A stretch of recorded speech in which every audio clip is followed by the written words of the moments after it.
स्वागत करता हूं मैं आप सभी छात्र एवं छात्राओं को आपका अपने ही YouTube channel struggle arts classes में। मेरे प्यारे छात्र एवं छात्राओं, आज हम लोग हिंदी के कुछ महत्वपूर्ण ऑब्जेक्टिव को कवर करने वाले हैं जो 2021 में पूछा गया है। और आप लोगों को तो पता ही है कि एग्ज़ाम में 80% जो है पूछा ही हुआ प्रश्न जो है वहाँ पर पूछा जाता है। इसी तरह से बारीकी से हम सभी पूछे हुए प्रश्न को कवर करेंगे बारी बारी से सभी वीडियो में।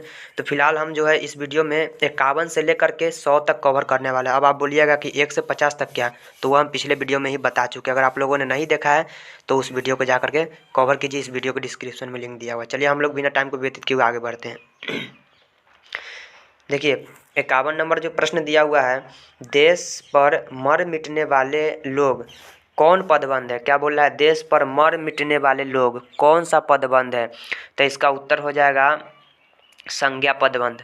कौन सा पदबंध, संज्ञा पदबंध। अगला प्रश्न 52 नंबर, बादल घिरे और मयूर नाचने लगे, यह कौन सा वाक्य है। क्या बोला है, बादल घिरे और मयूर जो है नाचने लगे, यह कौन सा वाक्य है। तो यह जो है यह कहलाएगा संयुक्त वाक्य कहलाएगा। कौन सा वाक्य, संयुक्त वाक्य कहलाएगा। देखिए सरल वाक्य सिंपल सा रहता है, मिश्र वाक्य में बात को उसी में कई सारा वाक्य घुमा फिरा के दिया रहता है, संयुक्त वाक्य में बीच में और लगा रहता है। ठीक है, पहचान लीजिएगा ऐसे देख के। ग का उच्चारण स्थान क्या है, ग का तो कवर के अंतर्गत जितना भी आता है अंतिम वर्ण को छोड़कर सबका कंठ होता है, ये तो आप लोगों को पता ही होगा। अगला प्रश्न, च का उच्चारण स्थान क्या है। तो च का हो जाएगा तालु। च का क्या हो जाएगा, च का हो जाएगा उच्चारण स्थान तालु। कवर का पूरा कंठ, चवर का पूरा तालु, इसी तरह से। उसके बाद बोला है फ का उच्चारण स्थान, पवर का जितना भी आएगा प फ ब भ तकला सबका हो जाएगा ओष्ठ। प बोल रहे फ बोल रहे आपस में दोनों होठ सट रहा है तो ओष्ठ हो जाएगा। अगला प्रश्न, गुरु उपदेश एक साथ जोड़ा गया है, गुरु उपदेश शब्द का संधि विच्छेद क्या होगा। 56 नंबर प्रश्न में बोला है गुरु उपदेश शब्द जो दिया हुआ है उसका संधि विच्छेद क्या होगा। तो उसका संधि विच्छेद हो जाएगा गुरु जोड़। देखिए ऑप्शन में क्या क्या, पहले हम लोग ऑप्शन को देखते हैं। ऑप्शन में है गुरु जोड़ देश, उसके बाद है गुरु जोड़ उपदेश, उसके बाद है गुरु जोड़ प्रदेश और गुरु जोड़ पदेश। गुरु जोड़ पदेश नहीं होगा, गलत है। उसके बाद गुरु जोड़ प्रदेश भी गलत है। उसके बाद है गुरु जोड़ देश भी गलत है, इसका सी उत्तर सही होगा, गुरु जोड़ उपदेश। क्या हो जाएगा, गुरु जोड़ उपदेश। ठीक है ना। चलिए अगला नंबर प्रश्न देखिएगा 57 नंबर, हताहत शब्द का संधि विच्छेद क्या होगा। क्या है, हताहत शब्द का संधि विच्छेद क्या होगा। तो इसका संधि विच्छेद होगा हत जोड़ आहत। ठीक है। अगला प्रश्न, नकलची शब्द में कौन प्रत्यय है। 58 नंबर प्रश्न में बोल रहा है कि नकलची शब्द में कौन सा प्रत्यय है। नकलची, देखिए तो एक बार बोल के, नकलची। अगर इसमें प्रत्यय निकाला, प्रत्यय बाद में आता है, ची प्रत्यय हो जाएगा, बचेगा क्या, नकल। चलिए अगला प्रश्न 59 नंबर, निम्न में से शुद्ध शब्द कौन सा है। पहला देखिएगा साहित्य, ये तो अशुद्ध है, ऐसे नहीं लिखाता है। अगला देखिएगा क्या लिखा हुआ है, वाल्मीकि, अभिनेत्री और संविधान। और पूछ रहा है कि इस सभी में से शुद्ध कौन है। तो अभिनेत्री भी ऐसे नहीं होता है, संविधान भी ऐसे नहीं होता है, वाल्मीकि शुद्ध है। अगला प्रश्न, नायक शब्द का स्त्रीलिंग रूप क्या होगा। नायक का हो जाएगा नायिका, नायक का क्या हो जाएगा, नायिका। अगला प्रश्न देखिएगा, बोधा सिंह के पिता का नाम क्या था। 61 नंबर प्रश्न में पूछ रहा है बोधा सिंह के पिता का नाम क्या था। तो इसका उत्तर हो जाएगा हजारा सिंह। अगला प्रश्न, एक अकालिया सिख कितने के बराबर होता है। पढ़ाए थे, याद है आप लोगों को। एक अकालिया सिख जो होता है वह कितने के बराबर, वह 1.25 लाख के बराबर होता है। अगला प्रश्न, छात्र आंदोलन का नेतृत्व स्वीकार करते समय जयप्रकाश नारायण जी की स्थिति कैसी हो गई थी। जिस समय छात्र आंदोलन को नेतृत्व कर रहे थे उस समय छात्र आंदोलन का नेतृत्व स्वीकार करते समय उनका जो स्थिति जो था वह किस प्रकार का हो गया था। तो उनका स्थिति जो है बुढ़ापा और थोड़ा सा बीमारी उमारी के संपर्क में आ चुके थे। दलविहीन लोकतंत्र किसका मूल उद्देश्य में है। तो मार्क्सवाद तथा लेनिनवाद। प्रिंस क्रोपोटकिन किस विषय के विद्वान थे। तो वो अर्थशास्त्र के विद्वान थे। किस विषय के, तो अर्थशास्त्र के विद्वान थे। अगला प्रश्न, कौवा पेड़ पर बैठा है किस कारक का उदाहरण है। कौवा पेड़ पर बैठा है, किस चीज़ पर बैठा है, पेड़ पर, ये तो अधिकरण का होगा, पर लगा हुआ है ना। तो क्या हो जाएगा 66 का ए, अधिकरण किस में दिया, हाँ ठीक है, ए में है ऑप्शन, ठीक है, अधिकरण। हे भगवान इस गरीब की रक्षा कर, यह किस कारक का उदाहरण है। देखिए तो हे भगवान अंतिम में क्या लगा हुआ है, चिन्ह, विस्मयादि बोधक चिन्ह लगा हुआ है। कौन सा, किसका उदाहरण है, यह अधिकरण का, संप्रदान का, या फिर कर्ता का, या फिर संबोधन का। बताइए तो 67 का उत्तर जो है क्या होगा। तो 67 का उत्तर हो जाएगा, कर्ता नहीं होगा, क्योंकि कर्ता में चिन्ह होता है ने। संप्रदान भी नहीं होगा, अधिकरण भी नहीं होगा, संबोधन हो जाएगा, ठीक है ना। संबोधित कर रहा है हे भगवान कह के। मोहन जाता है किस काल का उदाहरण है। मोहन जाता है सिंपल सा है, किस काल का उदाहरण है बताइए, वर्तमान काल का उदाहरण है। क्या हो जाएगा 68 में, मोहन जाता है तो यह वर्तमान काल का उदाहरण है। श्याम ने खाया किस काल का उदाहरण है, बोला कि श्याम ने खाया, यह जो है किस काल का उदाहरण है, तो यह भूतकाल का हो जाएगा। खाया वर्तमान का तो नहीं बोल सकते, ठीक है ना, भविष्य का भी नहीं बोल सकते हैं, भूतकाल का बोल सकते हैं, खाया यानी बीते हुए समय की बात हो रहा है। 69 हो गया। अगला प्रश्न देखिएगा, आप 70 नंबर प्रश्न को हम लोग कवर करते हैं। चलिए 70 नंबर प्रश्न देखिए। 70 नंबर प्रश्न बोला सभा शब्द क्या है। सभा शब्द जो है वह स्त्रीलिंग है कि पुल्लिंग है कि नपुंसक लिंग है, यानी उभयलिंग की कुछ नहीं है। तो आप लोग को मैं एक बात बता दूं, आप लोग डी और सी ऑप्शन को तो पहले ये छोड़ दीजिएगा, क्योंकि हिंदी में केवल स्त्रीलिंग होता है और पुल्लिंग होता है, ये उभयलिंग और ये सब कुछ नहीं होता है। तो आप लोगों को स्त्रीलिंग और पुल्लिंग में से पहचान लेना है कि उस सब में से जो है क्या होगा। तो सभा जो है यह एक स्त्रीलिंग शब्द है, ठीक है ना। आगे देखिए, प्रगीत और समाज के लेखक का नाम क्या है। तो मलयज नहीं होगा, ओम प्रकाश वाल्मीकि नहीं होगा, जय कृष्णमूर्ति नहीं होगा, नामवर सिंह होगा। क्या होगा, नामवर सिंह। अगला प्रश्न देखिएगा, अगला प्रश्न है उदय प्रकाश की रचना का नाम क्या है। तो उदय प्रकाश की रचना का नाम है तिरिछ। नामवर सिंह का आलोचनात्मक निबंध कौन है। तो नामवर सिंह का जो आलोचनात्मक निबंध है वह है प्रगीत और समाज। देखिए उसी प्रश्न को 2 बार पूछ दिया ना पलट के। जयप्रकाश नारायण की रचना का नाम क्या है। तो जयप्रकाश नारायण की रचना का नाम है संपूर्ण क्रांति। जयप्रकाश इस प्रकार नहीं, इस बार जयशंकर प्रसाद की रचना कौन है।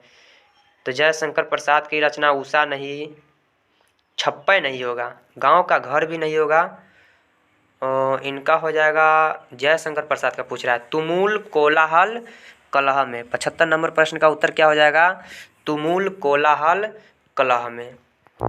अगला देखिएगा, चंद्रधर शर्मा गुलेरी की कितनी कहानियां हैं। तो चंद्रधर शर्मा गुलेरी की जो है लगभग उनकी कहानियां अभी 3 है, ठीक है। अगला प्रश्न देखिएगा, बालकृष्ण भट्ट किस काल के रचनाकार है।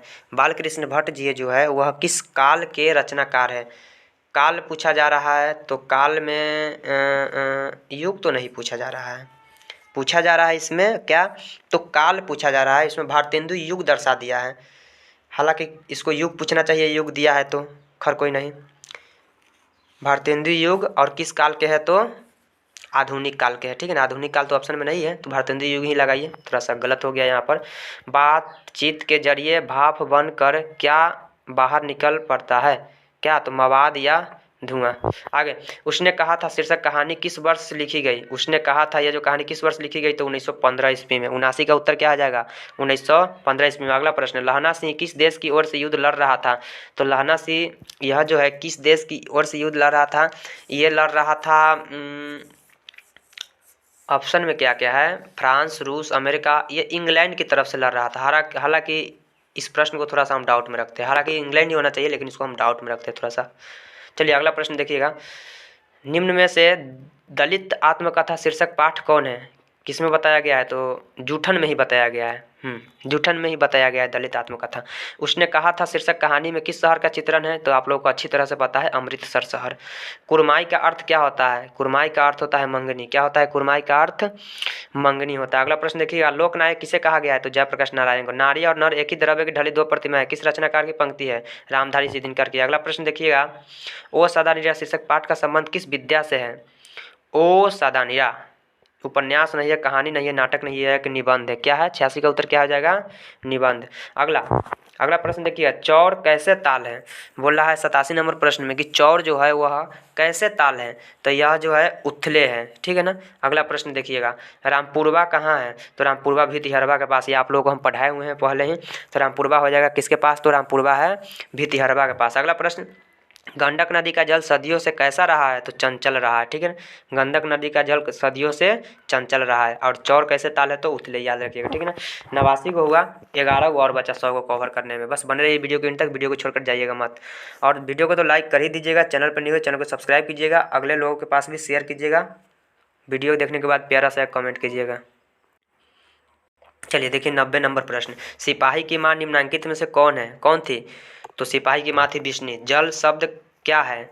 जल शब्द दे दिया, ठीक है ना। 91 नंबर प्रश्न में पूछ रहा है क्या है, तो जल जो है यह पुल्लिंग शब्द है। देवता शब्द क्या है, तो देवता क्या बोल रहा है, इसको भी पहचानने का कुछ हिंट्स होता है, ठीक है ना। 92 नंबर प्रश्न में पूछ रहा है देवता शब्द क्या है।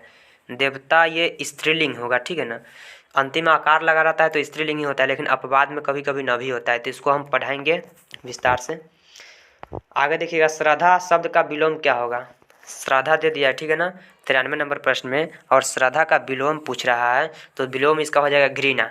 आगे देखिएगा, वार्तालाप शब्द का संधि विच्छेद क्या होगा। 94 नंबर प्रश्न में पूछ रहा है वार्तालाप का संधि विच्छेद जो है क्या होगा।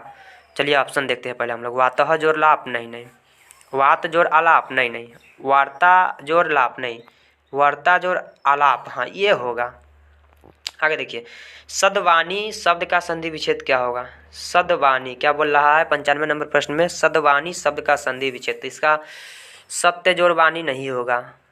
डी से हम करें शुरू। सदा जोड़ वाणी नहीं होगा, सद जोड़ वाणी भी नहीं होगा, सत्य जोड़ वाणी होगा। आप बोलिएगा यहाँ पर सत्य है, वहाँ द के ना हो गया, तो ये नियम से होता है, ठीक है ना। जब पढ़ाएंगे उस समय समझाएंगे। सत्य जोड़ वाणी होगा। अगला प्रश्न, नयन शब्द का संधि विच्छेद क्या होगा। नयन शब्द का 96 नंबर बोल रहा है कि नयन शब्द का संधि विच्छेद क्या होगा। चलिए ऑप्शन को देखते हैं। ऑप्शन में नयन, नए जोड़ न, नहीं गलत है। न जोड़ यन, नहीं। ने जोड़ अन, ये भी गलत है। एक मिनट, ए में है ने जोड़ यन, ने जोड़ अन, हाँ ए का य हो जाता है, ठीक है। ने जोड़ अन, ठीक है, नयन यही सही होगा। 96 का क्या हो जाएगा, ने जोड़ अन बराबर नयन, यही होगा। अगला, करुणा शब्द का करुणा शब्द का विशेषण क्या होगा। कारुणिक। करुणा शब्द का 97 नंबर प्रश्न पूछ रहा है, करुणा का विशेषण कारुणिक। अगला, जड़ शब्द का विलोम क्या होगा। जड़ का चेतन होता है, आप लोग को अच्छे से पता है, जड़ का चेतन होता है। अगला प्रश्न देखिएगा, खंडन शब्द का विलोम क्या होगा। 99 नंबर पूछ रहा है, खंडन शब्द का विलोम क्या होगा। खंडन शब्द का विलोम जो है ऑप्शन के अनुसार देखिए, खंडन टुकड़े करना नहीं, तोड़ना नहीं, मंडन, खंडन का मंडन हो जाएगा। अगला प्रश्न देखिएगा, दया शब्द कौन सा संज्ञा है। जरा एक बार सोच के देखिए, दया को हम लोग क्या केवल महसूस कर सकते हैं, तो ये भाववाचक हो जाएगा। जिसको केवल महसूस कर सकते हैं उसमें उसको भाववाचक में रखेंगे, ठीक है। जिससे पूरी जाति का बोध हो जातिवाचक, जिससे खास व्यक्ति के नाम, वस्तु के नाम, स्थान के नाम यानी खास नाम हो वो व्यक्तिवाचक होगा। और जिससे समूह का बोध हो या समुदाय का बोध हो, जैसे गुच्छा हो गया, सभा हो गया, वर्ग हो गया, ये सब समूहवाचक में होता है, ठीक। कुल मिलाकर के हमने पूरा 100 ऑब्जेक्टिव को कवर किया। खंड ब में देखते हैं कुछ किस प्रकार का प्रश्न जो है पूछा गया है विषयनिष्ठ में। जैसे निम्नलिखित में से किसी एक विषय पर निबंध लिखे। मेरे प्रिय रचनाकार, किसी भी रचनाकार पे आप लिख सकते हैं। हमारे त्यौहार, कोई भी त्यौहार पे आप लिख सकते हैं, ये जिक्र नहीं किया इसी पे लिखना है। हमारे प्रिय खेल, किसी भी खेल पे लिख सकते हैं, किसी खेल का नाम का जिक्र नहीं किया, आपको जो प्रिय लिख सकते हैं। समय का महत्व, इस पे भी आप लिख सकते हैं। मोबाइल, आधुनिक यंत्र, मानव, इस ये तो अभी जो है इंसान को प्राण ले लिया है। गंगा नदी, आप किसी पे भी लिख सकते हैं। आगे देखिए, निम्नलिखित में से किन्हीं दो अवतरणों की सब प्रसंग व्याख्या करें। देख लीजिए आप, इस तरह का प्रश्न जो है पूछा जाता है। इसमें हम ज़्यादा टाइम व्यतीत नहीं करते हैं और इतना ही पे हम वीडियो को करते हैं एंड। फिर मिलते हैं अगले वीडियो के साथ। अगर वीडियो पे चैनल पे नहीं होइएगा सब्सक्राइब कर ही लीजिएगा। वीडियो को शेयर जरूर से ज़रूर कीजिए ताकि अगले लोगों को भी फायदा हो। फिर मिलते हैं अगले वीडियो के साथ। जब तक के लिए बाय बाय मेरे प्यारे छात्र एवं छात्राओं, और जय हिंद, जय भारत।